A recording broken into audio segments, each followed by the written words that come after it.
All of my cords are tangled up. I have a big computer janky setup over here that is not connected to the internet, which is fine. I don't need it to be connected to the internet.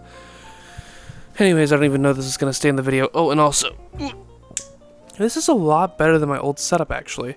Just in terms of framing. Oh, this is great. Look at that. Hello, everyone. Welcome back to Syphro's Jukebox. It's been a while.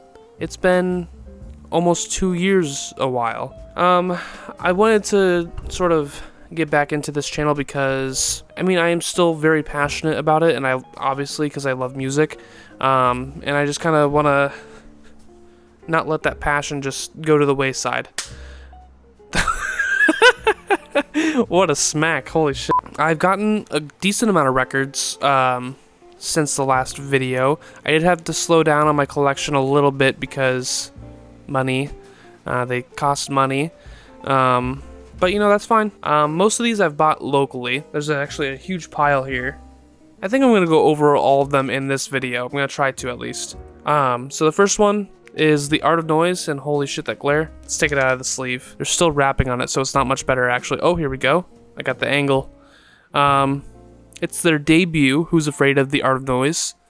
Very good album. Very, I would say, influential, like subtly influential, because not a lot of people are familiar with it, but I think it really shaped music at the time. Now I'm pretty sure this next Art of Noise album that I have here, now I really don't remember a lot of the songs off of this album. I'll have to listen to it again, but it's an Art of Noise album, so I'm pretty sure I liked it when I first listened to it. Let me see, what's the one that I enjoy? Below the Waist. That's the one I really like. Below the Waist is probably my favorite album by them, that or the debut. I'm also looking to get In No Sense, Nonsense, and then we'll kind of see where it goes from there. But those are the 4 albums by Art of Noise that I really want to get. This next one, I think, is a relatively obscure one. It's pretty cool. I like all their faces on the cover because I think they look kind of funny. Oh god. It's Ars Nova. I actually don't even know if I'm pronouncing that right, the Ars part, but I assume that's how it's pronounced. Just because it'd be kind of weird if it was pronounced any other way. But you never know because it's Latin, so. But yeah, Ars Nova. This one's pretty cool on the inside. See, can you get a good look at that? This stupid light. And then it's got, I think that's the songs and their lyrics. Yeah, I think this might be slightly different than the Spotify version, actually. So this one I'm pretty excited about. I don't know if I talked about this one before, but Triumvirate. And it's nice having it because they're not on Spotify, which is where I listen to most of my music, and it's a pretty good album. I think the only song on it that I don't really like is 11 Kids because of the vocal performance. It's just not for me, personally. Perfect. But yeah, Triumvirate's pretty cool. I don't think this is their best album by a long shot. I think Illusions on Double Dimple, probably their best. Probably. Hard to say because I don't get to listen to them very often because they're not on Spotify. Make it happen, Spotify or Triumvirate. I don't know who's preventing this from happening. Maybe it's the people who own the music. Next one we got is Trillion, which I'm actually not too familiar with, but I like the album cover, and it's hard rock. It's probably, if I had to guess, it's probably not the best. Just because I feel like obscure hard rock, with a few exceptions, is usually not that great. Crucify me if I'm terribly wrong on that. Maybe you can give me some examples. I know Budgie, they kind of have a cult following, but I would say that they're obscure, or at least were obscure when they sort of came about. But Budgie is really the only one that comes to mind for like a really good, I guess, Nectar. I kind of consider them more progressive rock, but Nectar is very good. Trying to think of more obscure. I can't really think of any obscure hard rock outfits. But this next one I got is Traffic, Shootout at the Fantasy Factory. Really good album. I'm always a little back and forth on a few of these songs. Like sometimes I feel so uninspired. Roll Right Stones is like, I think one of the, just like a, not perfect song. It's hard to explain, but like, there's just not really anything wrong with it in my opinion. I can see like it's not perfect in that, you know, everyone would like it because it's probably not some people's taste, but it's just like a solid song, you know?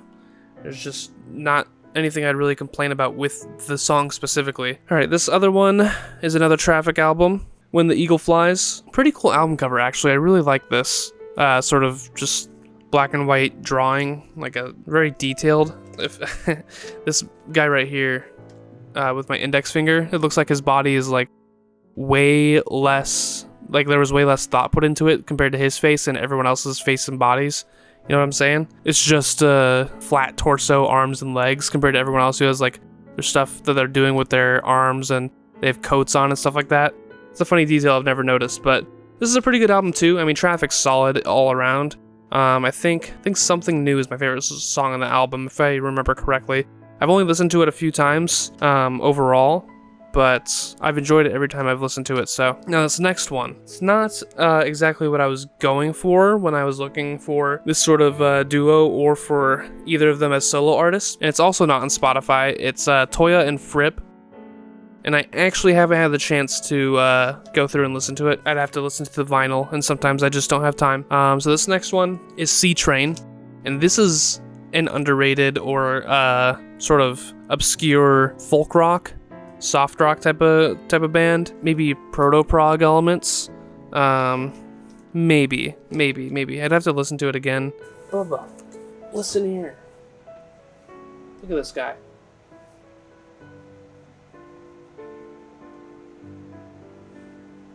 He's so sweet. Now, there's a song on here.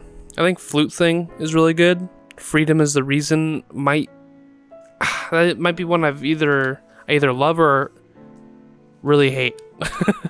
It might be one of those like really rough vocal songs where they just like Traffic is a good band that does it sometimes, where just the vocals are a little off sometimes. It's just a personal preference. But I do have another C Train album. I think it's their second and also their last, but I have not listened to this one. It's not on Spotify, and I haven't had time for the vinyl yet. This next one is a really good album. I think it's my favorite by Savoy Brown, Hellbound Train. I haven't listened to all their albums though, so that's why I hesitate to say that. But it has like the title track. It has I'll Make Everything Alright. Doing Fine, I'm pretty sure, is a good song on here. But those first two that I listed are just like the ones that I always go back to and like put into playlists and stuff like that. This next one I got is more of an obscure Australian band called Sky. It's their debut, and the main song that I put value or appreciate from this album is Where Opposites Meet. It's the whole second side of the album.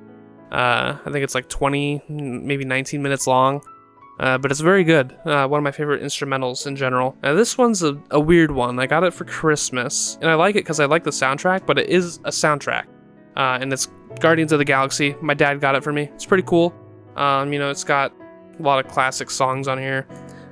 Mostly mainstream. Surrender, My Sweet Lord, The Chain, Mr. Blue Sky, Fox on the Run, which is the best Sweet song. I mean, every song on here is good. It's just the ones that I go to as, listening music for me personally. I can accept that a song is good, or, acknowledge that a song is good, but also at the same time acknowledge that I probably wouldn't want to spend my free time listening to it.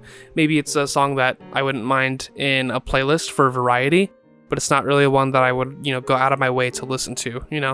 I feel like there's a distinction there where it's like, sure, the song's good, but I don't really care to listen to it unless I'm in like a specific mood or is in a playlist. So this next one I got from a vinyl store as well. Most of these I got from vinyl stores, except for pretty sure the Guardians of the Galaxy is the only one, but it's Talking Heads, Little Creatures. Is that what this album's called? Yeah, Little Creatures on the backside here. I don't know if you can even see that, but that's where it is. And She Was is the big hit off the album. I don't think anything else was a hit, but it's pretty good overall. I don't even know what my favorite Talking Heads album is overall. Debute's pretty good.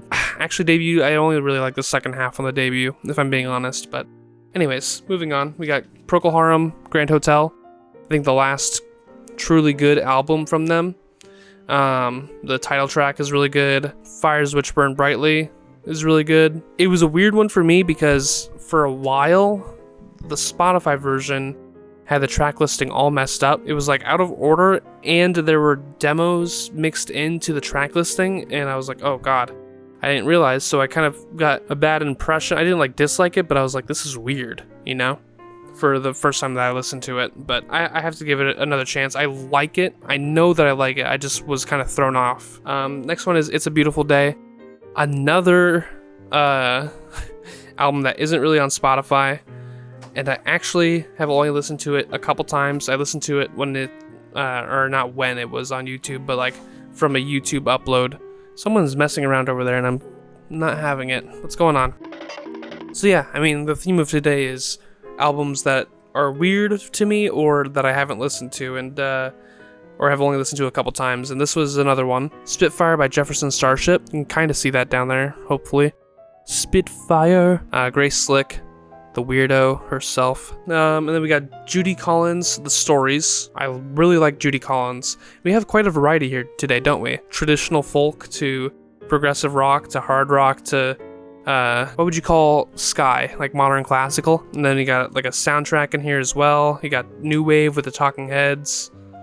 Lots of different stuff. Anyways, Judy Collins I really like. I've listened to 2 of her albums. I've listened to Who Knows Where the Time Goes, which I have on vinyl as well. And then I also have, I listened to Wildflowers, which I think is my favorite from her overall. Michael from the Mountains and Both Sides Now.